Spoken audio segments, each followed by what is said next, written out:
جو نوجوان 5,000 دے کر زنا کر لیتا ہے اسے 25 لاکھ لگانے کی کیا ضرورت ہے؟ اس کے پاس 25 لاکھ کا جہیز ہوگا تو اسے رشتہ ملے گا، اس کے پاس اچھا گھر ہوگا تو اسے رشتہ ملے گا، اس کے پاس اچھی گاڑی ہوگی تو اسے رشتہ ملے گا۔ یہ وہ کڑوی حقیقت ہے جسے میرا معاشرہ ماننے کو بالکل بھی تیار نہیں ہے۔ ہم نے نکاح کو اتنا مہنگا اور اتنا مشکل بنا دیا ہے کہ ایک غریب لڑکے اور غریب لڑکی کے لیے شادی تو خواب بن کر رہ گئی۔ والدین کی لمبی لمبی ڈیمانڈ، جہیز کی شرطیں، مہنگے فنکشن اور دکھاوے کی رسمیں، ان تمام چیزوں نے مل کر نکاح کے دروازے بند کر دیے۔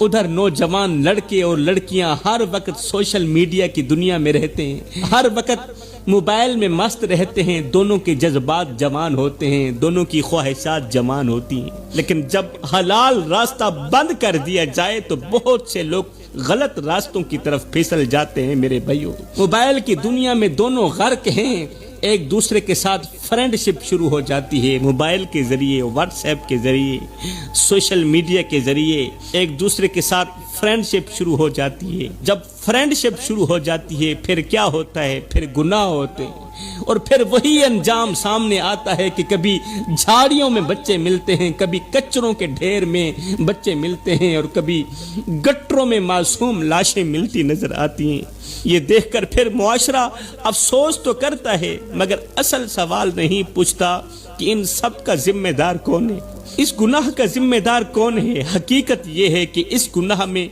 وہ والدین بھی شریک ہیں جنہوں نے اپنے بچوں کے نکاح کو آسان کرنے کے بجائے اپنی ڈیمانڈز اور رسموں کے بوجھ تلے دبا دیا، کیونکہ جب حلال راستہ بند کیا جاتا ہے تو شیطان حرام کے راستے آسان کر دیتا ہے، اور اس کا سب سے بڑا خمیازہ وہ معصوم بچے بھگتتے ہیں جو دنیا میں آتے ہی کسی جھاڑی کچرے یا گٹر میں پھینک دیے جاتے ہیں۔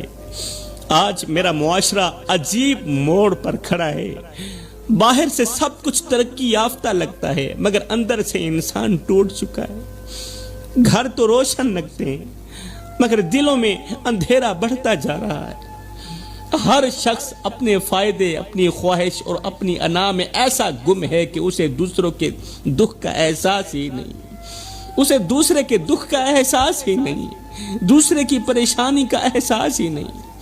اور دکھ کی بات یہ ہے کہ انسان کے پاس سب کچھ ہے مگر سکون نہیں ہے۔ انسان کے پاس پیسہ بھی ہے، انسان کے پاس دولت بھی ہے، پھر بھی راتوں کو کروٹیں بدلتی رہتی ہیں، نیند نہیں آتی، دل بے چین رہتا ہے۔